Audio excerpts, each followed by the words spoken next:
예, 여러분, 월요일 잘 보내셨죠? 예, 오늘 11월 18일 화요일 아침입니다. 오늘 계속해서 호세아 2장의 말씀으로 함께 은혜 나눕니다. 오늘 말씀은 2장 가운데에서 8절부터 13절까지 말씀 함께 봉독하고 2장 전체 내용 나누겠습니다. 8절부터입니다. 곡식과 새 포도주와 기름은 내가 그에게 준 것이요 그들이 바알을 위하여 쓴 은과 금도 내가 그에게 더하여 준 것이거늘 그가 알지 못하도다. 그러므로 내가 내 곡식을 그것이 익을 계절의 도로 찾으며 내가 내 새 포도주를 그것이 맛들 시기에 도로 찾으며 또 그들의 벌거벗은 몸을 가릴 내 양털과 내 삶을 빼앗으리라. 이제 내가 그 수치를 그 사랑하는 자의 눈 앞에 드러내리니 그를 내 손에서 건져낼 사람이 없으리라. 내가 그의 모든 희락과 절기와 월삭과 안식일과 모든 명절을 폐하겠고 그가 전에 이르기를 이것은 나를 사랑하는 자들이 내게 준 값이라던 그 포도나무와 무화과 나무를 거칠게 하여 수풀이 되게 하며 들 짐승들에게 먹게 하리라. 그가 귀고리와 폐물로 장식하고 그가 사랑하는 자를 따라가서 나를 잊어버리고 향을 살라 바알들을 섬긴 시일대로 내가 그에게 벌을 주리라. 여호와의 말씀입니다. 아멘. 오늘 말씀의 제목은 하나님의 은혜를 헛되이 하지 말자. 하나님의 은혜를 헛되이 하지 말자 하는 제목입니다. 예, 우리는 이 호세아가 그의 아내 고멜을 또 하나님의 말씀을 따라 이제 아내로 맞아 들였고요.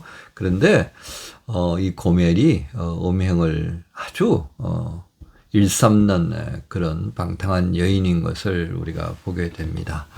자, 그런데 오늘 이 고멜은 북왕국 이스라엘이 하나님을 버리고 우상 숭배를 하고 그 권력에 취하여서 방종하는 그런 것에 대해서 하나님께서 대단히 진노하셨고 그리고 그들의 행태가 바로 이 호세아의 아내가 된 고멜과 같은 그런 모습인 겁니다. 그럼 호세아는 누구를 비유했을까요? 그렇습니다. 하나님의 마음입니다.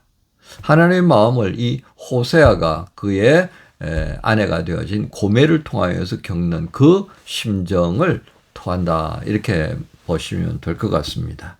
그러면서 그 고멜이 어떤 모습인가?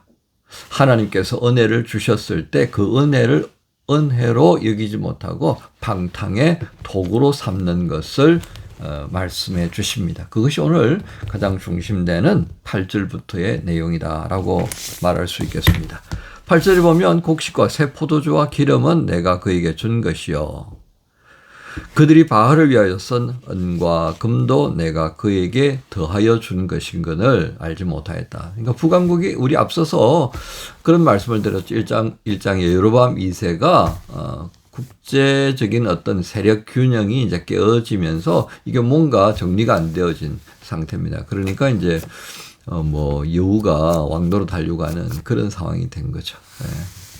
그런 시절에 여로보암이 이제 군사력을 이용해서 주변을 이렇게 정리해내고 국력이 이제 이렇게 확 올라가는 모습을 보게 되었다는 것이죠. 자, 그것을 하나님 것을 뭐라고 그랬습니까?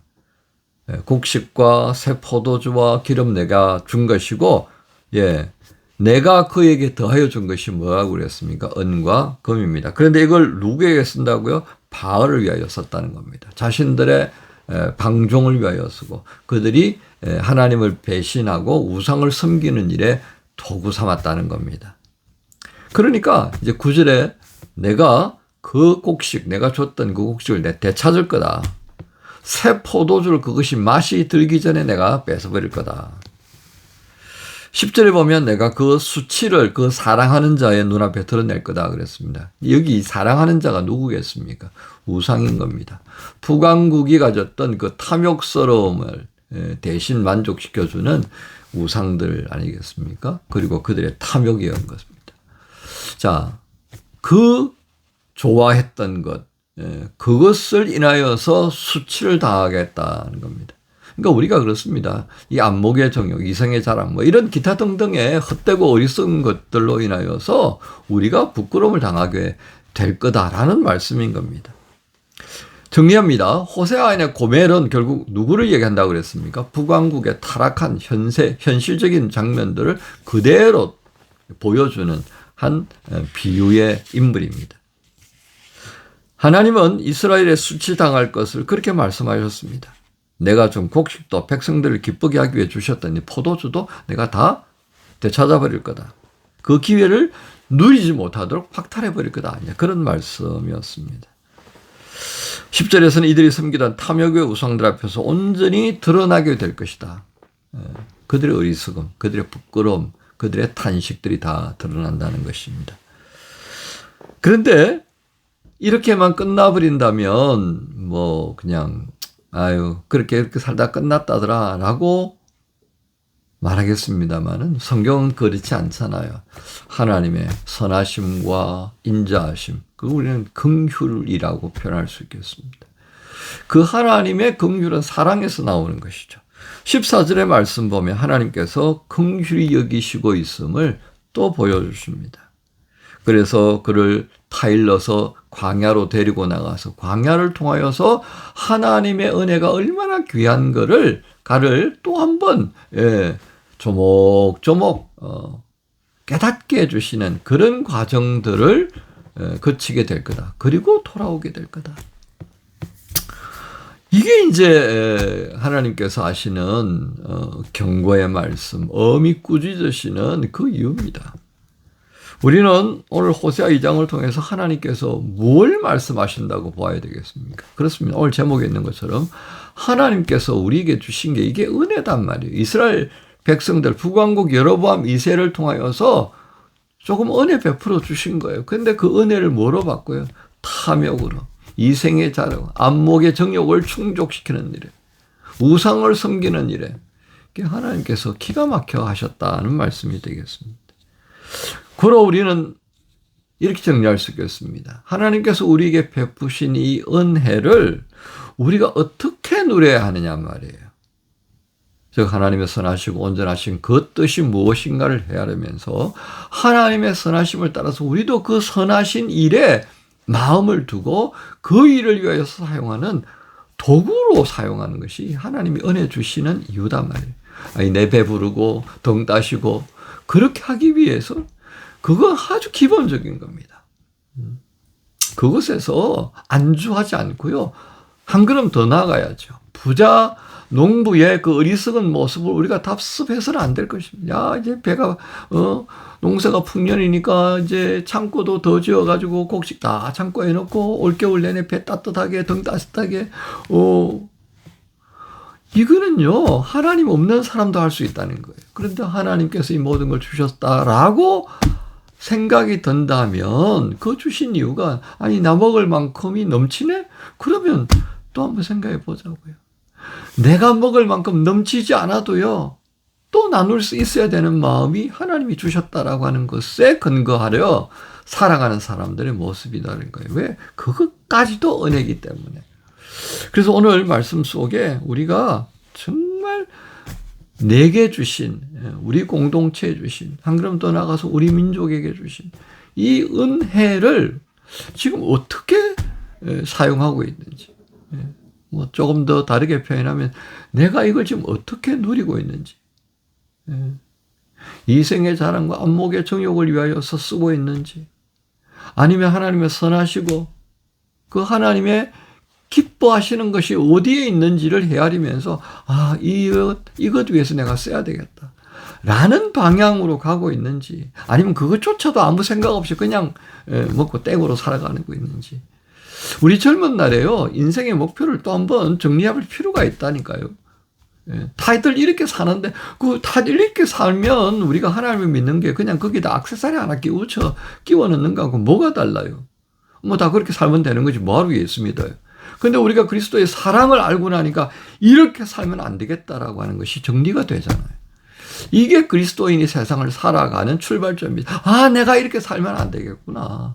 이거 하나님께서 공짜로 주신 은혜인데, 하나님께서 내가 공짜로 주셨으니까 나도 공짜로 내놔야지. 이런 마음이요. 하나님께서 우리에게 은혜 주신 이유라니까요.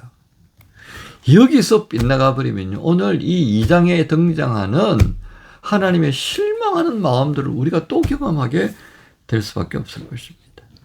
여러분, 하나님께 받은 은혜는요. 많이 받았다, 적게 받았다로 표현될 게 아니에요. 모두에게 우리 아침 기도하면서 나눴잖아요. 공급하시는 하나님. 우리에게 넉넉하게 각자 필요에 따라서 넉넉하게 채우시는 하나님. 그걸 우리가 어떻게 적다 많다로 할 수 있겠어요? 그저 감사할 뿐입니다.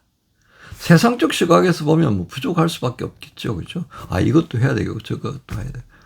아, 벤츠를 몰면서도요. 다른 사람을 위해서 돈 쓰기는 어려운 게 이게 인생의 이 인간의 모습인 거예요, 이거. 예? 그런 거예요. 뭐 큰 80평 아파트에 살면서 다른 사람 위해서 많은 쓰는 건 아까워. 이게 세상 이치라니까요, 여러분. 그러니까요. 그걸 탓하기 전에 우리가 예수 믿는 사람으로서 받은 은혜를 먼저 생각합시다. 공짜로 주신 거란 말이에요. 그러니까 나도 부족하긴 하지만 또 공짜로 내어주는 거예요. 아, 이래야지 하나님이 기뻐하신다니까요. 그렇습니다. 하나님의 선을 행하고자 하는 그 열심으로요, 우리가 살면, 그리고 내게 주신 이 모든 것들을 은혜로 여기면요, 그때부터요, 인생에 모든 것이 다르게 보일 수밖에 없어요. 내가 조금 부족하다 하지만 그래도 채우시는 하나님이 계시니까 그냥 마음 편하게 이렇게 살아갈 수 있는 거예요. 여러분, 젊은 날에 이 은혜를 먼저 감사하십시오. 감사하는 습관을 들이십시오. 이 감사의 마음이 계속 유지가 되면요, 그 은혜를 나누는 일에도 즐거워할 수밖에 없습니다. 그러나 감사하는 마음이 너무 박하여지면요, 은혜 나누는 마음은요, 더더욱이 생겨날 수가 없습니다.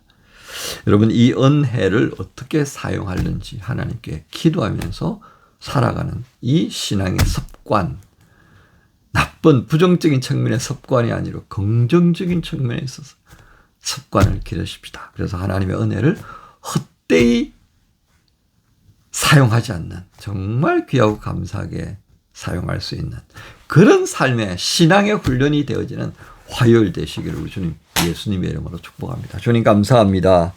오늘도 우리 신앙에 있어서 주신 은혜를 어떻게 사용하는 것이 합당한지 알게 하셨습니다. 감사합니다. 이 말씀을 따라 오늘도 저희가 더 훈련하고 이 은혜에 합당한 삶이 되어질 수 있도록 불이 깊이 내리는 신앙 되게 하옵소서. 예수님 이름으로 기도합니다. 아멘. 하루를 시작할 때 어려움을 만나